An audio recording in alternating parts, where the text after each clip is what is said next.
बाबा साहब देख रहे हैं आप, आज फिर वही हुआ। कहीं मूंछ रखने पर दलित को मारा गया, कहीं घड़े से पानी पीने पर बच्चे की जान ले ली गई, तो कहीं दलित दूल्हे को घोड़ी चढ़ने पर पीटा गया। लोग कहते हैं हम चांद पर जा रहे हैं, लेकिन जमीन पर तो हम आज भी इंसान को इंसान नहीं समझ रहे। ऊंची जाति नीची जाति, ये जहर तो कम होने के बजाय और बढ़ता जा रहा है। तुम्हें लगता है ये दर्द मुझे नहीं होता था? जब मैं उस दौर में था तब हमें जानवर से भी बदतर समझा जाता था।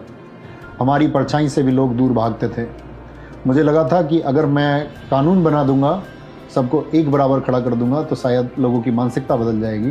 लेकिन आज देख रहा हूँ कि मैंने कागज़ पर तो छुआछूत मिटा दिया, लेकिन लोगों के दिमाग से जाति का कचरा अभी तक नहीं निकला है। पर बाबा साहब, लोग तो ये भी कहते हैं कि ये सब आपने सिर्फ अपनी जाति के लिए किया। उन्हें ये समझ ही नहीं आता कि आपने कितनी मुश्किलों से ये सब तैयार किया। उन्हें क्या पता संघर्ष और ज्ञान क्या होता है बेटे। लोगों को लगता है कि मैंने सिर्फ आरक्षण की बात की।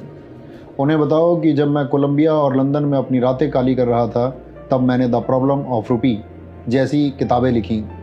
ये वही रिसर्च थी जिसकी नींव पर आज तुम्हारे देश का रिजर्व बैंक ऑफ इंडिया अर्थात RBI खड़ा है। सिर्फ यही नहीं, आज तुम्हारे खेतों में जो पानी आता है, जो दामोदर घाटी और हीराकुंड जैसे बांध बने हैं, उनकी नीतियां मैंने ही बनाई थी। मैंने 18 घंटे जाग कर पढ़ाई की, अपनी आंखों की रोशनी गंवाई, ताकि मैं भारत को दुनिया के सबसे बेहतरीन देशों की कतार में खड़ा कर सकूं। मेरा काम किसी एक जाति के लिए नहीं, पूरे भारत के निर्माण के लिए था।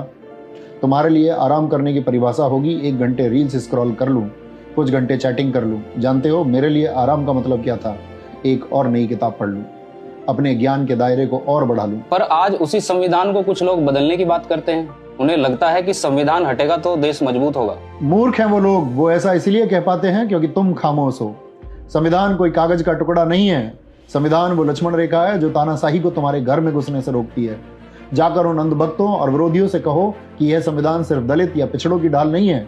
जिस दिन यह किताब हटी, उस दिन कोई नियम नहीं बचेगा, फिर जिसकी लाठी उसकी भैंस होगी।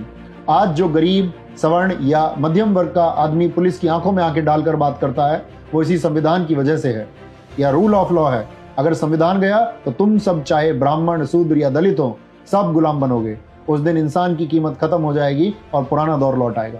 और याद रखना, मैंने तुम्हें वोट की ताकत इसलिए दी थी ताकि रानी के पेट से राजा पैदा होने की परंपरा को लात मार सको। मैंने चाहा था कि अब राजा वो बनेगा जो काबिल होगा। लेकिन अगर तुम गुलाम बनने को तैयार हो तो गलती मेरी नहीं है, तुम्हारी है। बाबा साहेब, हम शर्मिंदा हैं। हम आपके संघर्ष को भुला बैठे। हम जातियों में बंटकर एक दूसरे का गला काट रहे हैं, जबकि आपने हमें इंसान बनाने का सपना देखा था। हम विज्ञान छोड़ पाखंड में उलझ गए। शर्मिंदा मत हो बेटे, और अपना सिर मत झुकाओ। मुझे कमजोर और रोने वाले लोग पसंद नहीं। मुझे वो युवा चाहिए जिसकी रीढ़ की हड्डी